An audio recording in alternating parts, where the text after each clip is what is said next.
Welcome to the NEPM Media Lab. I'm Odyssey, a youth reporter. We're interviewing authors from Western Massachusetts about books they're written for kids and teens. Today I'm joined by Emely Rumble. She is the author of Bibliotherapy in the Bronx, a study of healing power in books. Welcome, Emely. Thank you for having me. I'm so glad to have you here as a guest. For those who don't know, can you identify bibliotherapy? Absolutely. So the term bibliotherapy was actually first coined in 1916, and then the American Library Association defined it in 1966 as the selected use of books for healing. So what I like to say when people ask me, like, what is bibliotherapy and how would a therapist incorporate bibliotherapy into sessions or into a healing process with a client, it's really about the way that engaging with literature, poetry, and stories helps us to self-reflect, helps to validate our experiences, and supports our self-discovery.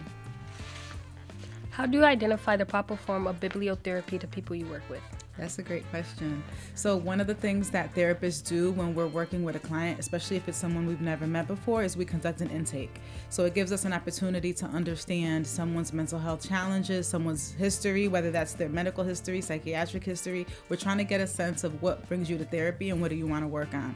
And so in the same way, I conduct a reading intake where I ask my client, is reading even something that you enjoy doing, right? If a client tells me that they do enjoy reading or that they're open to trying bibliotherapy, then my reading intake will essentially ask them, what's the last book that you read that you loved, that you checked across the room, that made you cry, right? Like, I want to know what kind of books or poems do you read that elicit an emotional response. Sometimes clients will tell me, they're not really big readers, but they love music.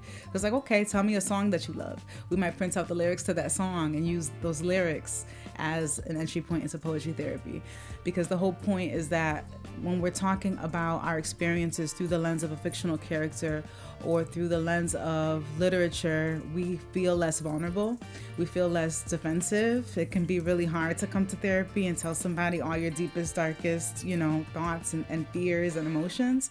And so that whole intake process for me is just a series of questions that are going to give me some information on how to engage you.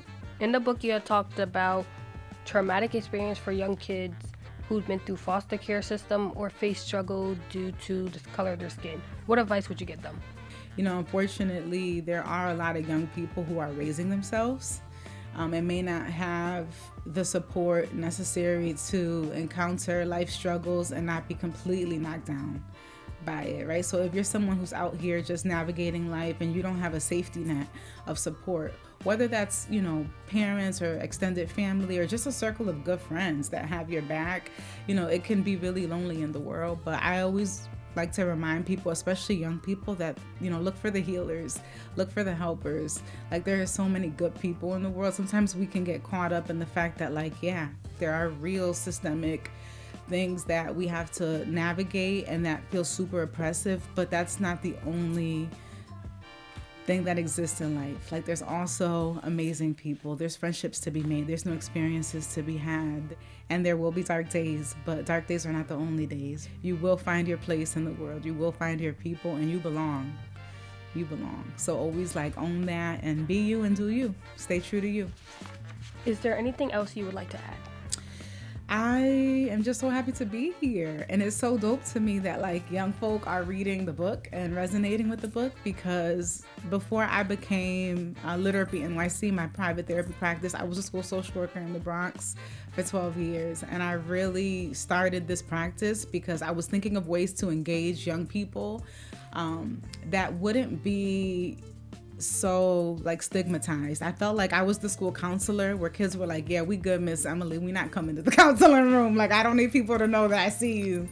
And so what I would do was go into classrooms and work with the English teachers to make stories come to life. So we would be reading in the classroom and I would get the kids engaged around, okay, how did you guys feel about this character? Who would you be friends with? Who do you not like, right? Just getting them to emotionally connect to characters and stories. And then I'd make the lessons that we discuss therapeutic.